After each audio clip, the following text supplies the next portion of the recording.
नारायणाय विद्महे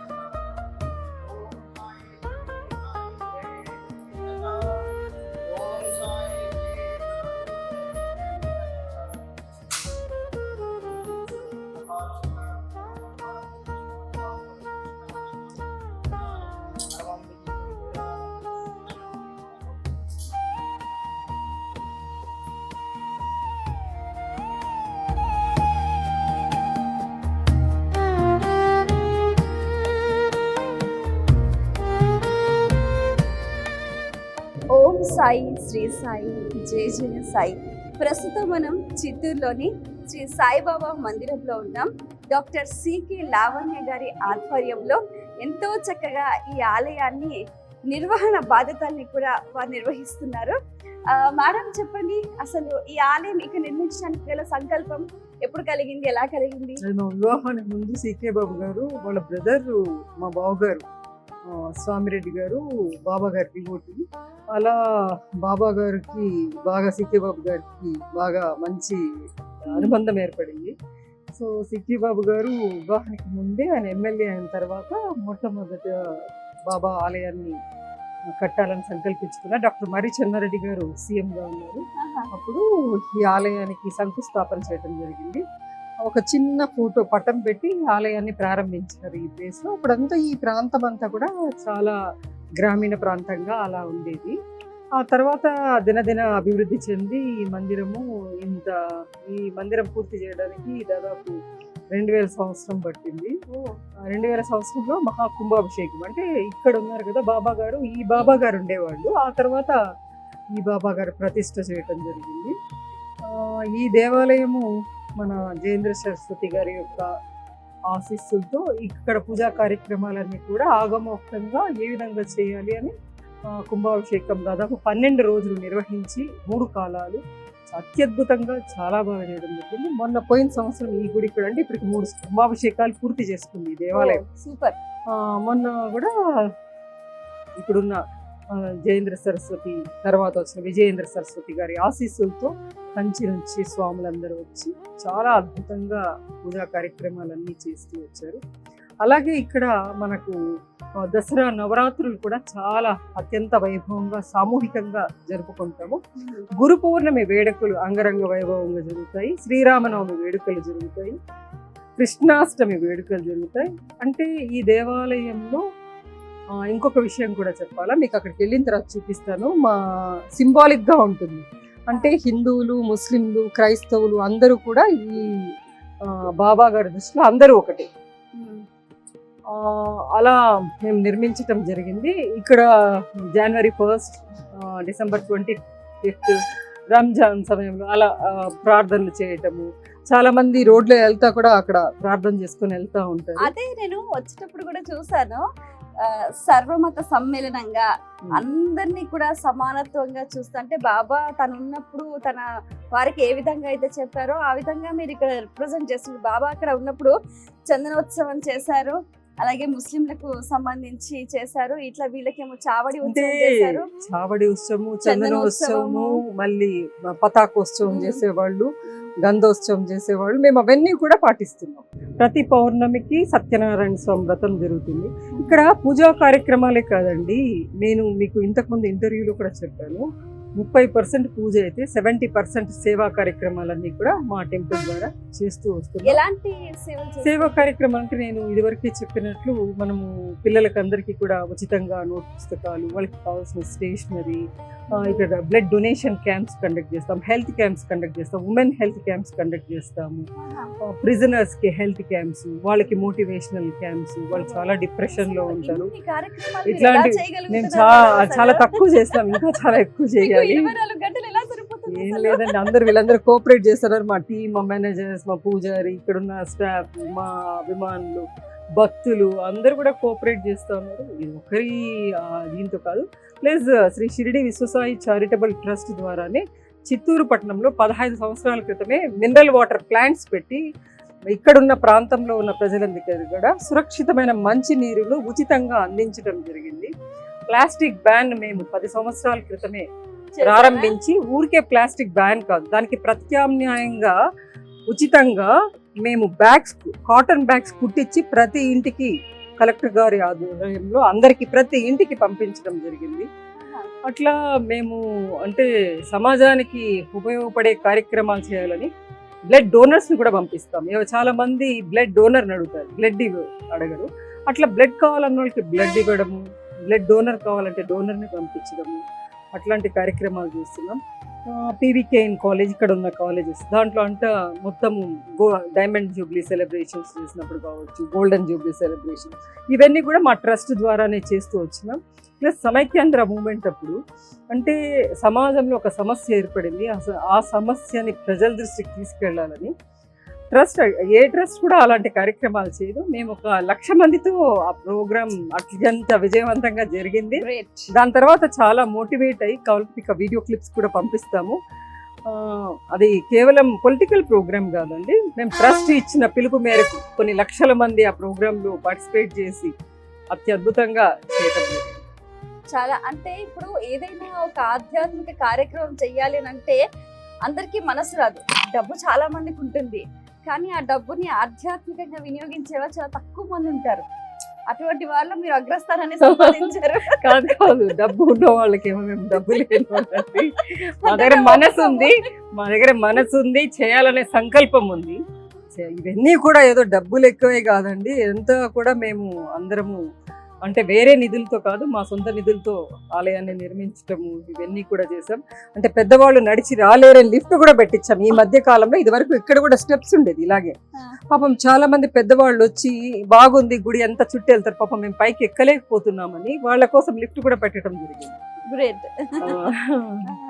అంటే అర్థం చేసుకున్నారు భక్తుల మనోభావాల్ని. సో బాబా కూడా చూస్తే చాలా చిరునవ్వుతోటి ఎంతో చక్కగా కరుణామృతంతో స్వామివారి దర్శనం నిజంగా చాలా బాగుంది. అడుగు పెడితే చాలా ప్రశాంతంగా అనిపిస్తుంది. ఇక్కడ మనం దేవాలయంలో గమనిస్తే కూడా షిరిడి సాయిబాబా సచ్చరిత్రకు సంబంధించిన ప్రతి ఒక్క ఘట్టం అంటే ఏంటి, బాబా వారు లెండి తోటల మొక్కలకు నీళ్లు పోయటము, వండటము, అందరితో మాట్లాడటము, ఇలా ప్రతి ఒక్క సందర్భం కూడా ఇక్కడ వీరు సచ్చరిత్రలో విషయాలన్నీ కూడా ఈ గోడలపై చాలా అద్భుతంగా కూడా చిత్రీకరించారు. ఒకసారి బాబా వారిని దర్శించుకొని గుడి మొత్తాన్ని ఒకసారి చూస్తే సచ్చరిత్ర పారాయణ ఒకసారి చేసినట్టుగా మనకు అనుభూతి కలుగుతుంది అనడంలో ఎటువంటి సంశయం లేదు.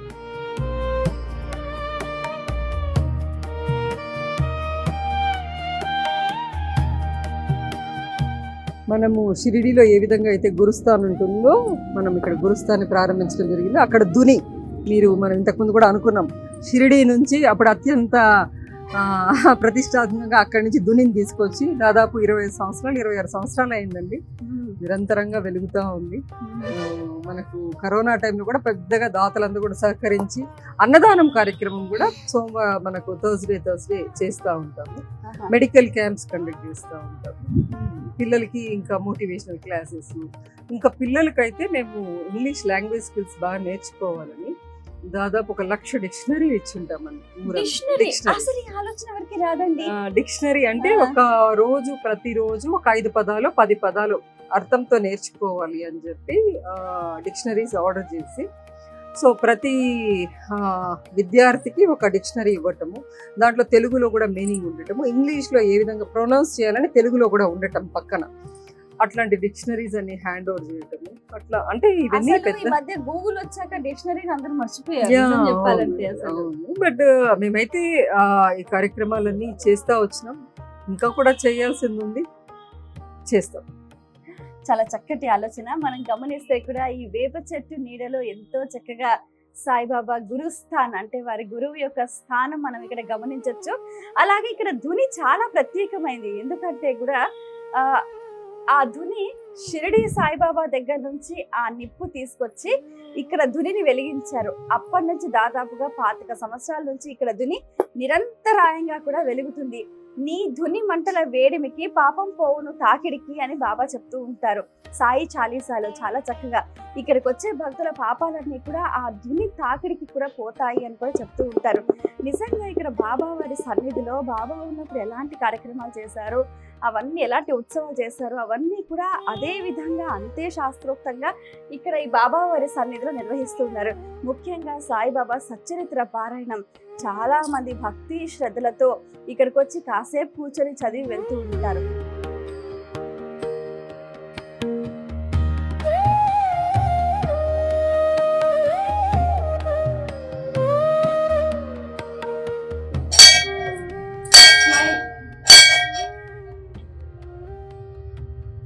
ఒక పక్క పారిజాత చెట్టు, ఒక పక్క మహాబిల్వ బిల్వ చెట్టు కింద, అది మనము నైరుతి మూల్లో ప్లస్ ఇట్లా తూర్పుకు చూసి ఉండటం అనేది చాలా ప్రాశస్త్యం అండి. ఓం మధులిత బలదామం స్వర్ణశైలామదేహం ధనమున కృషానం జ్ఞానేనామగ్రగణ్యం సకలగుణనిదానం పానారాణం అధీశం రఘుపతి భీమత్తం మాతజాతం నమామి గోష్పతి కృతవారాసిం మతకీ కృతరాక్షసం రామాయణ మహామాల రత్నం వందే అనిలాత్మజం యత్ర యత్ర రఘునాథ కీర్తనం తత్ర తత్ర కుసుమస్తకాంజలిం బాష్పవారి పరిపూర్ణలోచనం మారుతిం నమత రాక్షసాంతకం. శ్రీ ఆంజనేయ వరద గోవింద గోవింద, ఆపద్బాంధవనాథ రక్షక గోవింద గోవింద, లక్ష్మీ నారసింహ గోవింద గోవింద. ఈ గుడి మొత్తం చుట్టుపక్కల చూస్తే కూడా దశావతారాలు కూడా చాలా అద్భుతంగా చెక్కించారు. అందులో ఏమైనా స్పెషల్ కాన్సెప్ట్ ఉందా?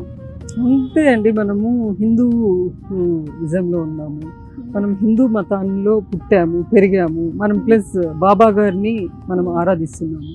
బాబా గారు అన్నారు సర్వమత సమానత్వం అన్నారు. ఇప్పుడు అన్ని మతాలు 3 మతాలకి, హిందూ మతానికి, క్రైస్తవ మతానికి, అట్లా ఇస్లాం మతానికి ప్రతీకగా ఈ దేవాలయం ఉంది. ఇది నాకు తెలిసి ప్రపంచంలో ఇట్లాంటి దేవాలయం ఈ విధంగా ఉంటుంది. ఆ తర్వాత ఈ కాన్సెప్ట్ని చాలా నార్త్ ఇండియన్స్ కూడా ఒకసారి ఏదో ట్రావెల్ అంటే మాకు షిరిడి సంస్థానం నుంచి రెగ్యులర్గా అక్కడ నుంచి సంస్థానం నుంచి వాళ్ళందరూ వచ్చేవాళ్ళు పల్లకి తీసుకొని మన వెంకటేశ్వర స్వామి దర్శించుకోవడానికి. వాళ్ళు కూడా అదే అన్నారు, అసలు ఇంతవరకు ఎక్కడా లేదు అట్లానని. ఈ ధుని కూడా నిరంతరంగా మీకు ఆ ధునిని చూసినప్పుడు కావచ్చు. ఇక్కడ మనం గమనిస్తే కూడా ఇక్కడ పైన మనం చూస్తే ఒక మసీద్ కనిపిస్తుంది, గోపురం కనిపిస్తుంది, అక్కడ మేరీ మాత కనిపిస్తుంది. అంటే ఇక్కడ సర్వమత సమ్మేళనం, సర్వ మానవ సౌభ్రాతృత్వాన్ని చాటే విధంగా కూడా ఇక్కడ ఈ దేవాలయం మనకు భాషిస్తుంది. అంటే అన్ని మతాల వారికి, అన్ని కులాల వారికి కూడా ఒక గురువు అనేవారు మనకు చాలా ముఖ్యం. ఒక గురు సాంగత్యంలో కూడా మనం ఎన్నో విషయాలు తెలుసుకోగలుగుతాం, ఎంతో నేర్చుకోగలుగుతాం. అంటూ కూడా డాక్టర్ సికే లావణ్య గారు వారి ఆధ్వర్యంలో ఎక్కడా లేని విధంగా కూడా మసీదు, గోపురము, మేరీ మాత. అంటే ఇప్పుడు మనకు ఇస్లామిక్, హిందూ మతము, అలాగే క్రిస్టియానిటీ, ఇలా 3 మతాల వారికి సంబంధించి అంటే ఏంటంటే వాళ్ళ మధ్యలో ఒక సామరస్యాన్ని ఏర్పాటు చేసే విధంగా బాబా ఉన్న వారి కాలంలో కూడా ఒక్క గొడవ జరిగేది కదా ఎక్కడికి ఎగరపట్టిలో కూడా. అదే విధంగా అందరూ బాగుండాలి, అందరూ కలిసిమెలిసి ఉండాలి అన్న ఒక సత్సంకల్పంతో కూడా వీరు ఈ ఆలయాన్ని నిర్మించడం జరిగింది.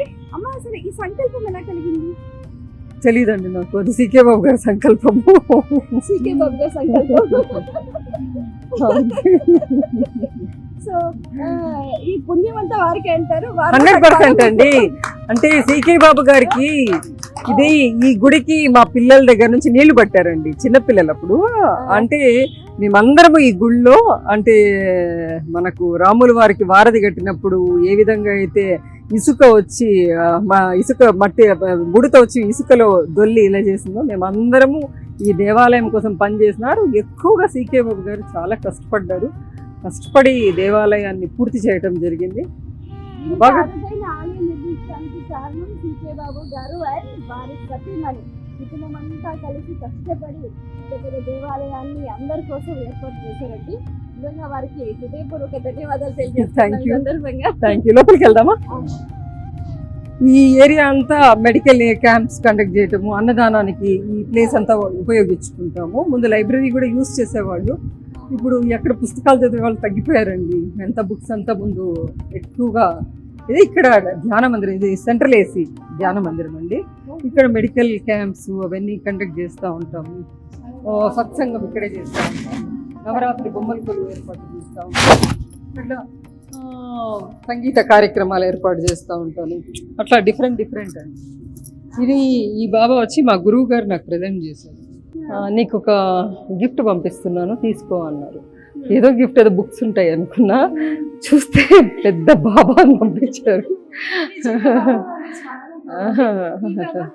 ఇది మామూలు ఫోటో అండి. బాబా అంటే అంతకుముందు మందిరం లేనప్పుడు మనం ఫోటో పెట్టుకొని పూజ చేస్తూ ఉన్నాం కదండి, అంతే ఆ ఫోటో అలాగే ఉందండి. మనకి ద్వారకామాయలో ఏ విధంగా ఉంటుందో బాబా పాదుకలు పెట్టడానికి అట్లా. సో చూస్తున్నారు కదండి, ఇదంతా కూడా చక్కటి సెంట్రల్ ఏసీ ధ్యాన మందిరం సప్తాహాలు జరుగుతుంటాయి. అలాగే వచ్చిన వాళ్ళందరూ రావచ్చు, హాయిగా కూర్చొని కాసేపు ధ్యానం చేసి ఆ భగవత్ తత్వాన్ని తెలుసుకోవడం చెప్పి అనువైన చోటు వీళ్ళకి ఏర్పాటు చేశారు. ఇది అద్దాల మండపం అండి. అద్దాల మండపం లాగా ఉంది. ఈ బాబా చాలా మీకు లైవ్లీగా ఉంటారు. బాబా చూడండి, అసలు ఆయన కళ్ళు కావచ్చు అంతా అట్లే మనల్ని చూస్తూ ఉన్నట్లే ఉంటుందండి. మన ఇంట్లో ఉండేదండి. మళ్ళీ బాబు గారు ఎందుకో ఇక్కడ మనకే ఉంటే ఎట్లా, అందరూ చూస్తే బాగుంటుందని తీసుకొచ్చి ఇక్కడ పెట్టారండి. చూసారు కదండి, ఇదంతా బాబా వారి అద్దాల మండపం. యాక్చువల్లీ ఈ బాబాని టచ్ చేయకూడదు అంటారండి. అంటే టచ్ చేస్తే వ్యాక్స్తో చేసింది కదా పైన ఇదే, బట్ తెలియకుండా జనం అంతా టచ్ చేసి ఇదయింది. బట్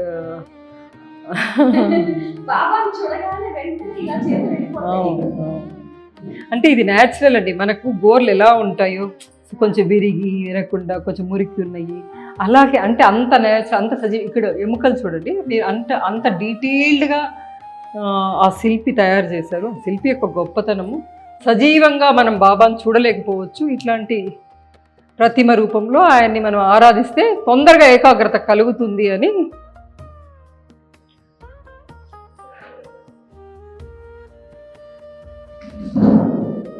సాయిబాబా సచ్చరిత్రను మీరు శ్రద్ధాభక్తులతో పారాయణ చేస్తే అంటే మీకు విషయ సూచికలోనే మనకి ఇవ్వటం జరుగుతుంది. అంటే ఏ రోజు ప్రారంభించి ఏ రోజు క్లోజ్ చేస్తే, అంటే కోరికలు ఈడేరాలి, అంటే కోరికలు నెరవేరాలి అంటే మామూలుగా మనం గురువారం రోజు ప్రారంభం చేసి మనము బుధవారంకి ఎండ్ చేస్తాము. మళ్ళీ గురువారం ఆ చాప్టర్ చదివేసి మనం చేసేది దేవాలయానికి వెళ్ళి ఏదో మనకు తోచినంత ఏదో కొంతమందికి అన్నప్రసాదం వితరణ చేయటం జరుగుతుంది. అంటే దాంట్లో ముఖ్యంగా సచ్చరిత్రలో మీకు మొత్తం జిస్ట్ అంతా కలిపితే దాదాపు ఒక 10 పాయింట్స్ ఉంది. బాబా సర్వాంతర్యామి, మీరు షిరిడీలోనే ఉన్నాడు అనుకోవటం మీ మూర్ఖత్వం. మీ ఇంట్లోనే బాబా ఉన్నాడు, మీరు ఎక్కడికి రాకండి, నా కోసం అప్పులు చేయకండి, ఎదుటి వాళ్ళని నిందించకండి, ఎప్పుడు కూడా పరుషంగా మాట్లాడకండి, ఓపికగా ఉండండి, మీ పని మీరు చేస్తూ ఉండండి. ఇవన్నీ కూడా బాబా మనల్ని చాలా గైడ్ చేస్తూ ఉన్నారు. అంటే లక్షలు ప్రయాణాలకి అప్పు తెచ్చి బాబా షిరిడీలోనే ఉన్నాడు, అక్కడికే వెళ్ళాలి, లైఫ్లోనే వెళ్ళాలి ఇలా అనుకొని ఆడంబరమైన పూజలు వాళ్ళు ఎవరో చేశారు. బాబా భజన అంటే ఒక 4-5 మందితో కూడా చేసుకోవచ్చు. అలా చేయకుండా బాబా ఏదైతే చెప్పారో మనకి ఏకాదశ సూత్రాలు, ఆ ఏకాదశ సూత్రాన్ని మనం నమ్మి ఆయన్ని సర్వస్య శరణాగతి చేసినప్పుడు బాబాగారు తప్పకుండా నీకు మార్గం చూపిస్తారు, ఏ విధంగా నువ్వు నీ గమ్యాన్ని చేరుకోవాలి. What ever it may be, అది విద్యార్థి కావచ్చు, వ్యాపారస్తులు కావచ్చు, గృహిణి కావచ్చు, ఎవరైనా కానీ, రైతు కావచ్చు, ఏ ఫీల్డ్ కాదు, వాళ్ళ ఆ దారిలో వాళ్ళు ఏం కోరుకున్నారో ఫస్ట్ వాళ్ళకి ప్రాపంచికమైన విషయాల పట్ల ఉన్న అనురక్తిని తొందరగా తీర్చేస్తాడు బాబా. బాబా మాకు డబ్బులు కావాలనుకున్నప్పుడు ఇంకొకటి అవన్నీ తొందరగా ఈ రీతి. ఆ తర్వాతే ఆయన వాళ్ళని బంధ విముక్తులను చేసి ప్రాపంచికమైన విషయాల నుంచి ఆధ్యాత్మికమైన విషయాల వైపు వాళ్ళు పయనించేటట్టు బాబా చేస్తారు అని నా నమ్మకం. అమ్మ చాలా చక్కటి విషయం చెప్పింది. కొంతమంది మన సమయంలో పిల్లలు చదువు మాట వినకుండా, పిల్లలు చదువుకుంటుంది, పిల్లలు ఉద్యోగం చేయకుండా, లేదా పిల్లలు వివాహం చేసుకుంటున్నారు, అంటే అనుకూలంగా లేరు, వారు చేయమంటే చేయట్లేదు, వారికి బదులు ఇంకొక చేయొచ్చు. తప్పకుండా చేయొచ్చండి. వాళ్ళ పేరెంట్స్ వాళ్ళే చేస్తే బాగుంటుంది. అంటే దేవాలయాల్లో ఒక కాస్మిక్ ఎనర్జీ ఉంటుంది అని నా నమ్మకం. ఇప్పుడు మనం గంట కొడతామండి, ఊరికి ఎందుకు కొడతాం? శబ్దం కోసం కాదు. దాంట్లో ఓంకారం వస్తుంది. మీరు ఆ కొట్టినప్పుడు ఆ కంచు గంటలో ఓంకారం ధ్వని వస్తుంది. ఆ ఓంకారం విన్నప్పుడు మనకు తెలియకుండా ఆ ఒక అలౌకికమైన స్థితిలోకి వెళ్ళిపోతాం మనం. సో ఆ ఘంటానాదము, అక్కడ ఉన్న సుగంధ ద్రవ్యాల పరిమళము, పుష్పాల పరిమళము, ఇవన్నీ కూడా మనల్ని, ఇప్పుడు చాంటింగ్ జరుగుతూ ఉంది, ఇట్లాంటి చాంటింగ్ వల్ల మనల్ని ఒక అలౌకికమైన స్థితిలోకి తీసుకెళ్తాయి. దేవాలయాలన్నీ కూడా పరిశుభ్రంగా ఉండాలి, పరిశుభ్రంగానూ ఉండాలి, ఇలాంటి వాతావరణం ఉండాలి. ఇలాంటి వాతావరణం ఉన్నప్పుడు భక్తులకి చక్కగా వాళ్ళకి ఏకాగ్రత ఉంటుంది. దాని ద్వారా వాళ్ళ మనస్సు కూడా ప్రశాంతత ఏర్పడుతుంది. గజిబిజి వాతావరణంలో ఉన్నప్పుడు మన మనసు కూడా అలాగే గజిబిజిగా ఉంటుంది. అందుకే సాధ్యమైనంత వరకు ఇంట్లో కూడా ఫోటోలు కావచ్చు, భగవంతుడి పిక్చర్స్ కావచ్చు, సాధ్యమైన తక్కువగా పెట్టుకోండి. మీరు ఎంత మెయింటైన్ చేయగలుగుతారో అంతవరకు పెట్టుకొని శుభ్రంగా ఫోటోలు తుడిచి బొట్లు పెట్టి చక్కగా దీపారాధన, ఆ దీపం కిందంతా నూనె జారవేడి చేసి అక్కడే అగరబత్తుల ఇవంతా పడిపోయి ఆ ట్రాష్ అంతా ఉంది, అలా ఉన్నింది అనుకోండి, మీకు ఎలా ఏకాగ్రత కుదురుతుంది? అక్కడ క్లాత్ కూడా ఉండదు, ఆ నూనె అంతా, దీపం నూనె అంతా గోడలకు పూసి. నేను చాలామందిని చూసి, అంటే మేము చాలా పూజ చేస్తూ ఉంటాము అంటారు, అక్కడే ఒక కుండీలా పెట్టి ఆ పూలన్నీ నిర్మాల్యం అంతా తీసి దాంట్లో వేసి అలా ఉంటుంది. అలా కాకుండా మీ పూజా మందిరం కూడా మీ మనస్సు అంతా స్వచ్ఛంగా అలా పెట్టుకున్నప్పుడు తక్కువ పెట్టుకోండి, చక్కగా మెయింటైన్ చేయండి, మీ మనస్సు కూడా ప్రశాంతంగా ఉంటుంది. బట్ మీ పిల్లలు రాలేదు అన్న పరిస్థితిలో మీరు భగవంతుడికి ఉపయోగించండి. అలాగే అంటే పెద్దవాళ్ళు చెప్తారు, వాళ్ళ వస్త్రం ఏదన్నా తీసుకొని వీళ్ళు పైన వేసుకొని అట్లా 11 చుట్లు చుట్టి దునిలో కొబ్బరికాయ, ఎర్రటి వస్త్రము, నవధాన్యాలు, కర్పూరము, గడ్డ కర్పూరం అంటాం కదా, అది ఆవు నెయ్యితో తడిపి అవన్నీ రెడ్ క్లాత్లో ఇది చేసి మన గుడిలో కూడా సమర్పణ చేస్తూ ఉంటాం. మ్యాక్సిమం ఎక్కువ జరుగుతూ ఉంటుంది దునిలో సమర్పణ. అలాంటప్పుడు ఖచ్చితంగా వాళ్ళకి ఆ నెగిటివ్ ఫోర్స్ అనేది ఇమీడియట్గా కొంచెం తగ్గి వాళ్ళ పరిస్థితులు చాలా బాగుపడి చాలా చక్కగా సెటిల్ అవుతారండి. గురువు యొక్క అనుగ్రహం లేకపోతే మనం ఏమీ చేయలేము. మనకు వాట్ ఈజ్ వాట్, ఇది మంచా ఇది చెడా అన్నది గురువు మాత్రమే మనకు తెలియజే. ఆ గురువు ఎవరైనా కావచ్చు, సాయిబాబా కావచ్చు, సత్యసాయిబాబా కావచ్చు, రామకృష్ణ పరమహంస కావచ్చు, వివేకానంద కావచ్చు, అట్లాంటివి చెయ్యాలండి. మన టెంపుల్లో మేము అన్ని మన సంస్థలు ఉన్నాయి, ధార్మిక సంస్థలు మన ప్రాంతంలో చాలా ఉన్నాయి. మన ప్రాంతంలో అంటే మన భారతదేశంలో చాలా ఉన్నాయి, చాలా ఈతోధికంగా చేస్తున్నారు. ఇప్పుడు రామచంద్ర మిషన్ వాళ్ళు చేస్తున్నారు, ఓం శాంతి వాళ్ళు చేస్తున్నారు, రామకృష్ణ మఠ్ వాళ్ళు చేస్తున్నారు, సో వివేకానంద యువజన సంఘం వాళ్ళు చేస్తున్నారు, ఈ హరే రామ హరే కృష్ణ వాళ్ళు, వీళ్ళందరినీ కూడా పిలిచి ఇక్కడ ఆధ్యాత్మిక విందు అనే కార్యక్రమాన్ని ఏర్పాటు చేసినాము. అంటే ప్రతి మతాన్ని గౌరవించడం, ప్రతి వ్యక్తిని, ప్రతి సంస్థను, అంటే వీళ్ళందరూ కూడా మన సనాతన ధర్మాన్ని రక్షించడానికి వీళ్ళు చేస్తున్న ప్రయత్నానికి మా చిరు సత్కారంగా వాళ్ళందరినీ పిలిచి సత్కరించడం జరిగింది. అన్ని మతాల్లో మంచి ఉన్నాయి, అన్ని దారులు ఒకటైనా వేరైనా కూడా సముద్రంలో కలిసేటప్పుడు ఒకటే అవుతాం కదా మనము. ఆ విధంగా మేము కూడా ఆలోచించి అట్లాంటి కార్యక్రమాలన్నీ చేస్తున్నాం. మీరు అడిగినట్లు అలా వాళ్ళు ఇబ్బందుల్లో ఉన్నప్పుడు గురువు గారిని, అంటే ఏ దేవుడైనా ఒక్కసారి ఒక్కరే నమ్ముకోండి.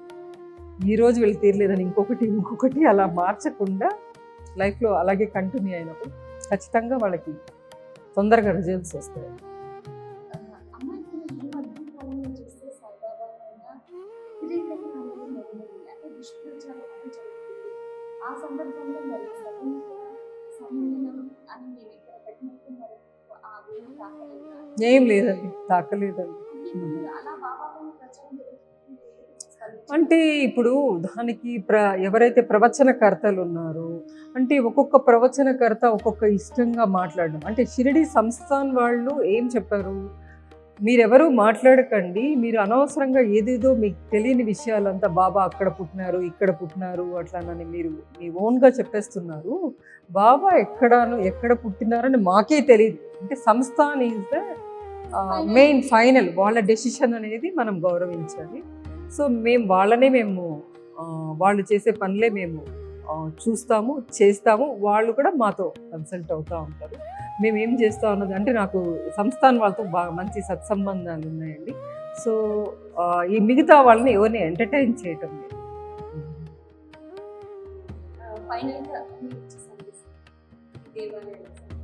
దేవాలయాలు, హిందూ దేవాలయాలు అంటే కొత్త దేవాలయాలు కట్టేది అనేది ఆ పని మాత్రం ఎవరు చేయకండి. ఉన్న దేవాలయాలు, పురాతనమైన దేవాలయాలు పునరుద్ధరించడానికి, బాగు చేయడానికి మీరందరూ కూడా ముందుకు రండి. ఒక్క పురాతనమైన దేవాలయాన్ని మీరు బాగు చేసి అందులో దీపారాధన చేసి, అంటే ఆ దేవాలయం మళ్ళీ ఉపయోగంలోకి తెచ్చేటట్టుగా చేసినామనుకోండి, 100 దేవాలయాలు కట్టినంత పుణ్యం వస్తుంది. సో కొత్తగా దేవాలయం కట్టడం చాలా ఈజీ. ఆ మెయింటెనెన్స్ అనేది, అక్కడ కార్యక్రమాలన్నీ భగవంతుడికి చక్కగా జరగాలి అంటే మాత్రం అది చాలా కష్టం అవుతుంది. అంటే పూజారులు దొరకటం కావచ్చు, పని వాళ్ళు దొరకటం కావచ్చు, ఆ టైమింగ్స్ కావచ్చు, ఇవన్నీ కూడా వ్యయ ప్రయాసలకు. అందుకని నేనేం చెప్తా, కొత్తగా దేవాలయాలు కట్టకండి. మీ ఊర్లో ఏదైనా పాడుపడిన దేవాలయమో అలా ఉంటే వాటిని బాగు చేయండి. బాగు చేసి నలుగురు కలిసి అక్కడ పూజా కార్యక్రమాలు చేసుకోండి అని తెలియజేస్తానండి. ఏదైనా కూడా భగవంతుడి పట్ల అచంచలమైన విశ్వాసాన్ని మీరు ఓపికలు పెట్టుకున్నప్పుడు తప్పకుండా భగవంతుడు మిమ్మల్ని బ్లెస్ చేస్తాడని మీ యూటీవీ ముఖంగా మీకు తెలియజేస్తూ, నాకు ఈ అవకాశం కల్పించినందుకు మీ యాజమాన్యానికి, నాగరాజ్ గారికి, మరి శృతి గారికి అండ్ టీమ్కి ధన్యవాదాలు తెలుపుతూ సెలవు తీసుకుంటాను.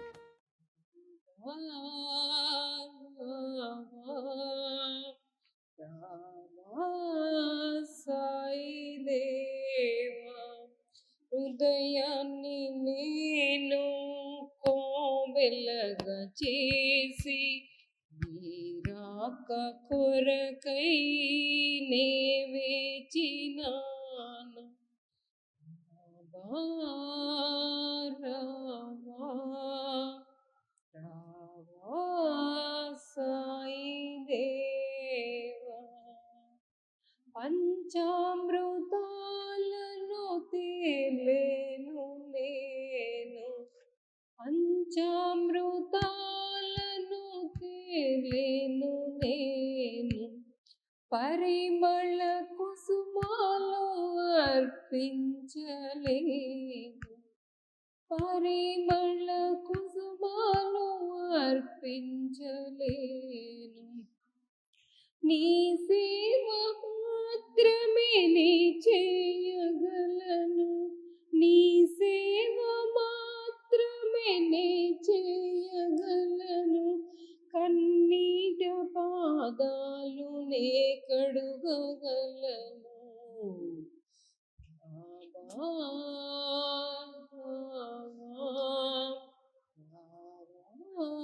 సాయి దేవా, హృదయాన్ని నేను కోవెలగా చేసి, నాక కొరకై నే వేచినాను. కుంభాభిషేకాలు నే చేయించలేను, కుంభాభిషేకాలు చేయించలేను, గుడి గోపురాలను కట్టించలేను. నీ సేవ మాత్రమే నే చేయగలను, నీ సేవ మాత్రమే నే చేయగలను. కన్నీట పాదాలు నే కడగగలను. నావా, నావా, నా సాయి దేవా, హృదయాన్ని నేను కోవెలగా చేసి, హృదయాన్ని నేను కోవెలగా చేసి, నీ సేవ మాత్రమే నీ చేయగలను.